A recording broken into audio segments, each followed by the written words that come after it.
लिया पटेल प्रहलाद भी। म्यांमार में 7.7 तीव्रता का भूकंप, हजारों की मौत की आशंका, कई लापता, देश के कई हिस्से में संचार नेटवर्क ठप। म्यांमार के सैन्य शासकों ने अंतर्राष्ट्रीय समुदाय से की मदद की अपील। पड़ोसी देश थाईलैंड की राजधानी बैंकॉक में भी भूकंप से हुई तबाही। दिखाएंगे दोनों देशों से ग्राउंड रिपोर्ट। स्वागत है आपका बीबीसी दुनिया में, मैं हूं प्रेरणा। म्यांमार और थाईलैंड में भूकंप से हुई तबाही की बात करेंगे कवर स्टोरी में, लेकिन पहले हेडलाइंस। नेपाल की राजधानी काठमांडू में पुलिस और राजशाही समर्थक प्रदर्शनकारियों के बीच झड़प, कई गिरफ्तार, कई इलाकों में कर्फ्यू। राजशाही समर्थक संघीय व्यवस्था खत्म कर हिंदू राज्य बनाने की कर रहे हैं मांग। दिखाएंगे काठमांडू से ग्राउंड रिपोर्ट। 31 मार्च के बाद पाकिस्तान में रह रहे अफगान नागरिकों को एक एक करके उनके वतन वापस भेजने की पाकिस्तान प्रशासन की तैयारी। खुफिया एजेंसी को निगरानी की दी गई जिम्मेदारी, लेकिन क्यों कुछ अफगान नागरिकों को दी गई है रियायत, जानेंगे पाकिस्तान से खास रिपोर्ट में। रूसी राष्ट्रपति व्लादिमीर पुतिन के बयान से उठे सवाल, क्या ग्रीनलैंड को लेकर ट्रंप के प्लान को मिल गई है रूसी राष्ट्रपति पुतिन से हरी झंडी। दिखाएंगे special report. What is TubeBuddy? 7.7 magnitude का भूकंप और म्यांमार दहल गया, और उसके बाद जो तस्वीरें आई उसमें दिखे तबाही के निशान। भूकंप का केंद्र मांडले शहर के पास था, जो म्यांमार का दूसरा सबसे बड़ा शहर है। इसके 10 मिनट बाद फिर से 6.4 मैग्नीट्यूड का आफ्टर शॉक महसूस किया गया। म्यांमार में इरावदी नदी पर बना एक विशाल पुल जो है वो ढह गया। म्यांमार की राजधानी नेपिडॉ में भी सड़कों पर दरार आई है। अमेरिका के जियोलॉजिकल सर्वे ने चेतावनी दी है कि तबाही का असर और ज्यादा हो सकता है, और आशंका ये है कि इस भूकंप की वजह से हजारों की जान जा सकती है। म्यांमार से और जानकारी दे रहे हैं बीबीसी संवाददाता आई थू सांग।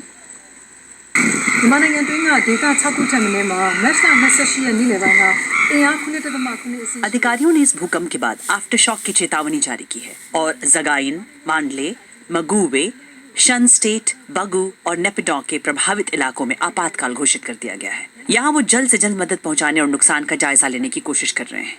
मांडले में जो कि भूकंप का एपिसेंटर था, वहां से कुछ इमारतों के नुकसान और कुछ के मरने की रिपोर्ट्स आ रही है। आफ्टर शॉक्स की वजह से मांडले में ज्यादातर इलाकों को खाली करवा लिया गया है। फायर फाइटर्स और कई एम्बुलेंस शहर में नजर आ रहे हैं।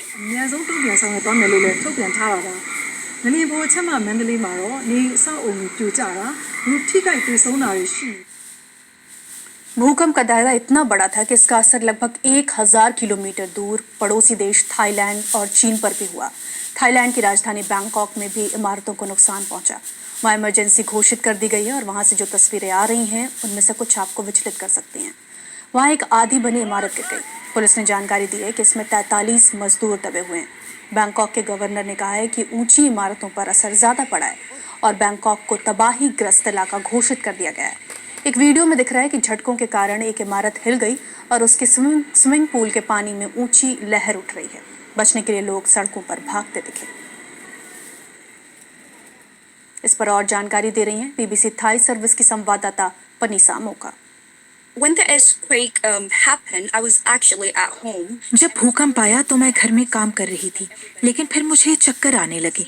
पहले तो मुझे लगा कि मुझे ही ऐसा लग रहा है, लेकिन फिर पड़ोसियों के चिल्लाने की भी आवाज आई कि घर से बाहर निकलो, तो मैं निकल आई। मैं थाईलैंड में पैदा हुई, पली बढ़ी और पिछले 30 सालों से यहीं रह रही हूँ। मैंने अपनी जिंदगी में कभी भूकंप नहीं झेला था। खोज हो रही है कि कौन अभी भी लापता है, लेकिन ये पता लगाना ही मुश्किल है। ये इमारत 2 कंपनियों का जॉइंट वेंचर है। इसके अलावा जहाँ भी इमारतें बन रही हैं, उन्हें लेकर लोगों में डर है कि कहीं ये भी ना गिर जाएं। लोग इनके वीडियो बनाकर पोस्ट कर रहे हैं। हालांकि हमें इस बारे में पता नहीं है। अभी भी आफ्टर शॉक की चेतावनी है, इसलिए कई लोग ऊंची इमारतों से बाहर ही रह रहे हैं। There are others construction area that people are fearing. हालांकि म्यांमार से ज्यादा खबरें और तस्वीरें बाहर नहीं आ पा रही हैं। वहां साल 2021 में तख्ता पलट के बाद सैन्य शासन है और लोकतंत्र समर्थक लगातार इस सैन्य सरकार के खिलाफ प्रदर्शन कर रहे हैं। इंटरनेट पर कई जगहों पर पाबंदी है। सोशल मीडिया के जरिए भी जानकारी नहीं मिल पा रही। रुख नेपाल का, जहां राजधानी काठमांडू में आज पुलिस और राजशाही समर्थक प्रदर्शनकारियों के बीच झड़प हुई। इसके बाद काठमांडू के कुछ इलाकों में कर्फ्यू लग गया। कुछ लोगों को गिरफ्तार किया गया है, कुछ घायल भी हुए हैं। तोड़फोड़ और लूटपाट की कुछ घटनाएं भी सामने आई हैं। साल 2008 में यहाँ से राजशाही खत्म हो गई थी। साल 2015 में नेपाल में नया संविधान लागू हुआ, लेकिन अब क्यों कई लोग संघीय व्यवस्था खत्म कर हिंदू राज्य बनाने की मांग कर रहे हैं? देखिए काठमांडू से बीबीसी संवाददाता फणेंद्र दहल की report. Kathmandu witnessed a show of force by contrasting political Nepal में आज के दिन राजनीतिक विचारधाराओं की लड़ाई दिखी और जानकारों का मानना है कि ये लड़ाई फिलहाल चलेगी। जो लोग राजशाही का समर्थन कर रहे हैं वो देश का झंडा लेकर निकले और पद से हटाए गए राजा ज्ञानेंद्र को वापस सत्ता में लाने की मांग कर रहे थे। तो वहां लोकतंत्र का समर्थन करने वाली राजनीतिक पार्टियों के समर्थक भी रंग बिरंगे झंडे लेकर निकले और संविधान को बचाने के वादे किए। पुलिस की भारी मौजूदगी के बावजूद राजशाही समर्थकों ने घेराबंदी तोड़ने की कोशिश की। दोनों पक्षों में झड़प देखी गई। भीड़ को हटाने के लिए पुलिस ने आंसू गैस छोड़ी और पानी की बौछार की। राजशाही समर्थकों ने ऐलान किया है कि ये विद्रोह की एक नई शुरुआत है। उनकी मांग है कि सरकार की संघीय शक्तियों को खत्म किया जाए और नेपाल को फिर से हिंदू राष्ट्र घोषित किया जाए। दूसरी तरफ पूर्व प्रधानमंत्री और पहले विद्रोही नेता रह चुके प्रचंड की पार्टी समेत कुछ विपक्षी दल सड़कों पर निकले। उनका संदेश साफ था कि धर्मनिरपेक्ष संघीय संविधान की रक्षा की जाए, जो कि साल 2015 में लागू हुआ था। प्रचंड उस माओवादी पार्टी से हैं जिसने लगभग एक दशक तक सशस्त्र विद्रोह किया, जिसमें लगभग 17,000 लोगों की जान गई। फिर साल 2006 में उन्होंने संसदीय पार्टियों के साथ मिलकर राजशाही के खिलाफ विरोध कर उसे हटाया। प्रचंड और उनके सहयोगी दलों ने मौजूदा सरकार पर भी ये कहते हुए निशाना साधा है कि वो लोगों की उम्मीदों को पूरा नहीं कर पा रही है। नेपाल जब 17 साल पहले लोकतंत्र बना, तब से वहां 13 सरकारें बन चुकी हैं। भ्रष्टाचार और कमजोर प्रशासन यहाँ बड़ी चुनौती है। जानकारों का मानना है कि इसी वजह से वहां राजनीतिक पार्टियों की छवि खराब हुई है और राजशाही की तरफ झुकाव बढ़ रहा है। and many analysts believe that this has led to unpopularity of mainstream political forces. अब बात पाकिस्तान की। पाकिस्तान ने इस्लामाबाद प्रशासन के साथ साथ 4 प्रांतों को निर्देश दिया है कि वो 31 मार्च के बाद चरणबद्ध तरीके से पाकिस्तान में रह रहे अफगान नागरिकों को वापस अफगानिस्तान भेजने की तैयारी करें। वहीं कुछ अफगान लोग इस निर्देश के दायरे में नहीं हैं। वो 31 मार्च के बाद भी पाकिस्तान में रह सकते हैं। क्या है ये पूरा मामला, बता रही हैं पाकिस्तान से बीबीसी संवाददाता नाजिश फैज। पाकिस्तान की फेडरल गवर्नमेंट ने मुल्क में बसने वाले 20 लाख से जायद अफगान बाशिंदों को डिफरेंट फेजेस में उनके मुल्क वापस भेजने के लिए पॉलिसी का ऐलान कर दिया है। वज़ारत दाखिला की जानिब से जारी तफसीलात के मुताबिक 31 मार्च तक उन अफगान बाशिंदों को उनके मुल्क वापस भेजा जाएगा जिनके पास अफगान सिटीजन कार्ड हैं। ये कार्ड पाकिस्तानी हुकूमत ने इन अफगान शहरियों को जारी किए थे और हुकूमत के पास इन अफगान शहरियों का डेटा भी मौजूद है। अफगान सिटीजन कार्ड होल्डर को गैर कानूनी क्यों करार दिया जा रहा है? वज़ारत दाखिला के एक एहलकार के मुताबिक मुल्क में अफगान सिटीजन कार्ड होल्डर्स की तादाद 7 लाख से ज्यादा है। 2017 में पाकिस्तानी हुकूमत ने अफगान सिटीजन कार्ड देना शुरू किया था और इसमें वो अफगान शहरी भी शामिल हैं जिन्होंने पनाह गुज़ीनों से मुतालिक अक़वाम मुत्तहिदा के इदारे UNHCR से प्रूफ ऑफ रजिस्ट्रेशन कार्ड हासिल नहीं किया था। वज़ारत दाखिला के एहलकार के मुताबिक अफगान सिटीजन कार्ड होल्डर्स को वो सहूलियात हासिल नहीं जो प्रूफ ऑफ रजिस्ट्रेशन कार्ड वाले को हासिल हैं। वज़ारत खारजा के मुताबिक जिन अफगान बाशिंदों के पास पाकिस्तान में रहने के लिए लीगल डॉक्यूमेंट्स होंगे उन्हें खुशामदीद कहा जाएगा, जबकि गैर कानूनी अफगान बाशिंदों के खिलाफ लॉ के मुताबिक कार्रवाई की जाएगी। POR कार्ड रखने वाले अफगान बाशिंदे कब तक पाकिस्तान में रह सकते हैं? वज़ारत दाखिला के एहलकार के मुताबिक POR कार्ड रखने वाले अफगान बाशिंदों की तादाद 12 लाख से ज्यादा है। वज़ारत दाखिला के एहलकार के मुताबिक POR की कैटेगरी में आने वाले अफगान बाशिंदों को 30 जून तक पाकिस्तान में रहने की इजाजत है और इसके बाद उन्हें वतन वापस जाना होगा। किसी तीसरे मुल्क में जाने के ख्वाहिशमंद अफगान शहरियों के साथ क्या होगा? वज़ारत दाखिला के एहलकार के मुताबिक वो अफगान शहरी जो अफगानिस्तान में तालिबान की हुकूमत आने के बाद पाकिस्तान आ गए थे और अब वो किसी तीसरे मुल्क में जाना चाहते हैं, उनकी भी पाकिस्तान में रहने की ड्यूरेशन 30 जून तक है, बट इस ड्यूरेशन को 3 माह तक बढ़ाने पर गौर किया गया है।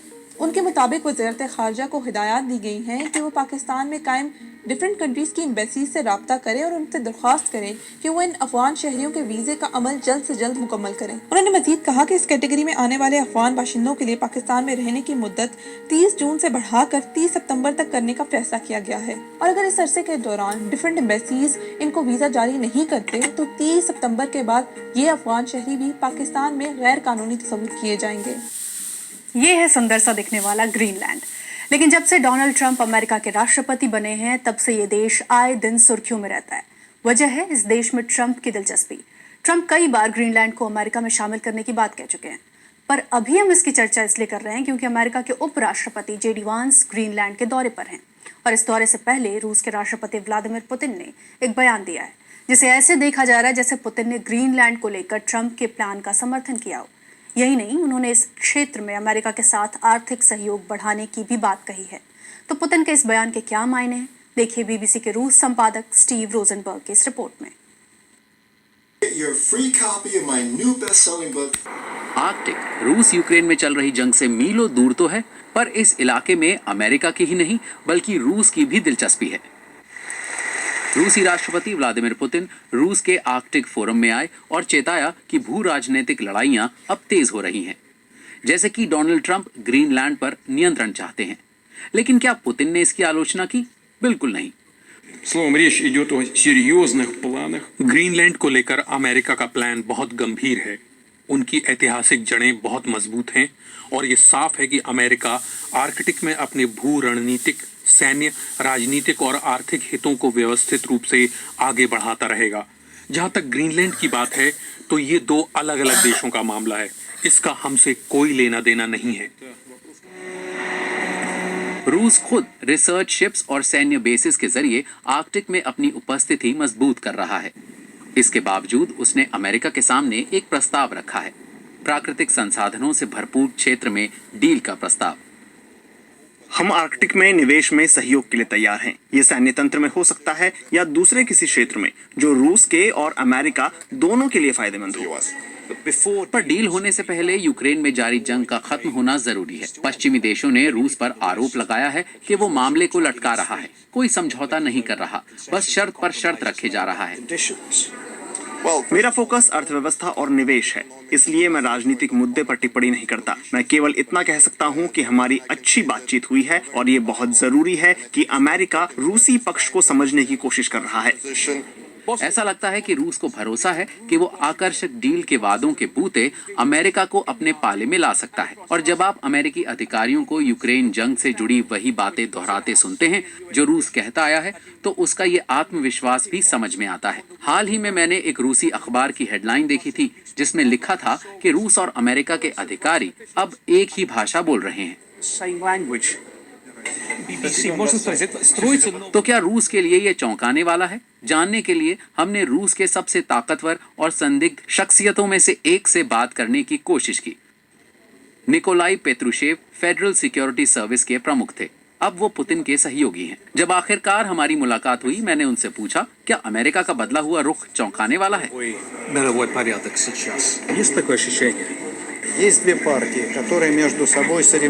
अमेरिका में दो प्रमुख पार्टियां हैं, रिपब्लिकन्स और डेमोक्रेट्स।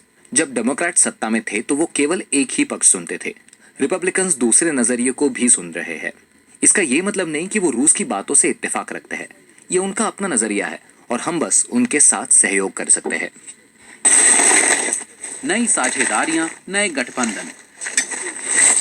ऐसा लगने लगा है कि पुराना वर्ल्ड ऑर्डर टूट रहा है और इसे तोड़ने वाले खुद रूस और अमेरिका हैं। बीबीसी संवाददाता स्टीव रोजनबर्ग की रिपोर्ट। पूर्वी अफ्रीकी देश बुरुंडी में चिंताजनक मानवीय हालात पैदा हो रहे हैं।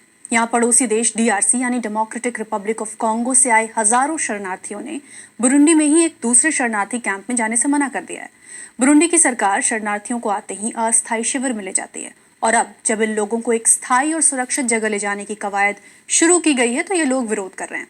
देखिए बुरुंडी से बीबीसी संवाददाता नुमसा मसेगो की रिपोर्ट। महिलाएं, बच्चे और बुजुर्ग शरणार्थियों ने अब भी डीआरसी बॉर्डर से कुछ किलोमीटर दूर मौजूद उगोम्बो के फुटबॉल स्टेडियम में शरण ली हुई है।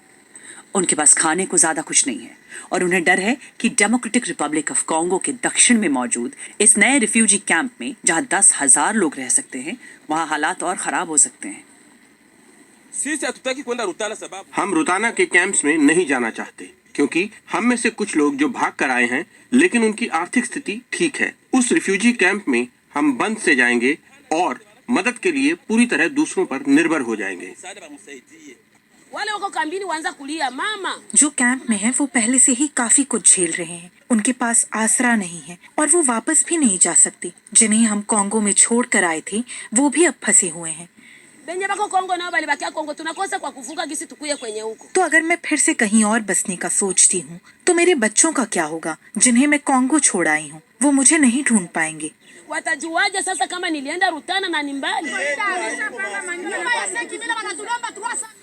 इस अस्थायी कैंप में शरणार्थी बटे हुए हैं।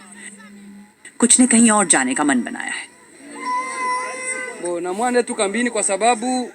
मैंने कैंप जाने का फैसला किया है क्योंकि लड़ाई काफी तेज हो गई है। मेरे भाई, मेरे पिता और पूरे परिवार की मौत हो गई है। सिर्फ मैं ही बचा हूँ, तो डीआरसी वापस जाने का सवाल ही नहीं है। शिकायतों के बावजूद बुरुंडी के अधिकारी कहते हैं कि वो शरणार्थियों के लिए अंतर्राष्ट्रीय नियमों का पालन कर रहे हैं और जोर देकर कहते हैं कि लोगों को कहीं और जाने के लिए मानना पड़ेगा, नहीं तो नतीजे भुगतने पड़ेंगे। We didn't invite them. They came as refugees because of. हमने उन्हें आने के लिए नहीं कहा। वो जंग की वजह से बतौर शरणार्थी आए हैं। अगर उन्हें लगता है कि माहौल शांत हो गया है तो वो वापस जा सकते हैं और हम उन्हें नहीं रोकेंगे। पर जब तक वो लोग यहाँ हैं, वो मेहमान हैं। और जब कोई मेहमान आपके घर आता है तो आप डिसाइड करते हैं कि वो कौन से कमरे में रुकेंगे। इसका चयन मेहमान नहीं करते। Is you who choose the room where he will stay. It's not the visitor who say, I will sleep here. No, it's you. And if he refuse. और अगर वो उस जगह नहीं रहना चाहते तो हम कहेंगे कि ठीक है, आप कहीं और जा सकते हैं। You will not sleep here. You have somewhere to sleep. Burundi में डीआरसी से करीब 1 लाख शरणार्थी आए हैं। यूएन का डेटा बताता है कि डीआरसी में जनवरी के महीने से अब तक 30 लाख से ज्यादा लोग आंतरिक रूप से विस्थापित हुए हैं। बीबीसी संवाददाता नोम्सा मसेगो की रिपोर्ट।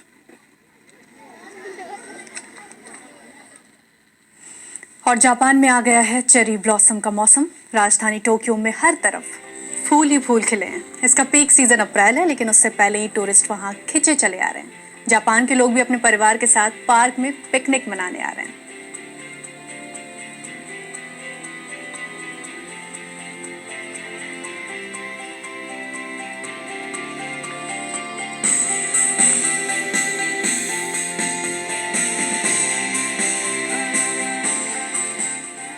कार्यक्रम को लेकर आप मुझे फीडबैक दे सकते हैं। एक्स पर मेरा हैंडल है @BBC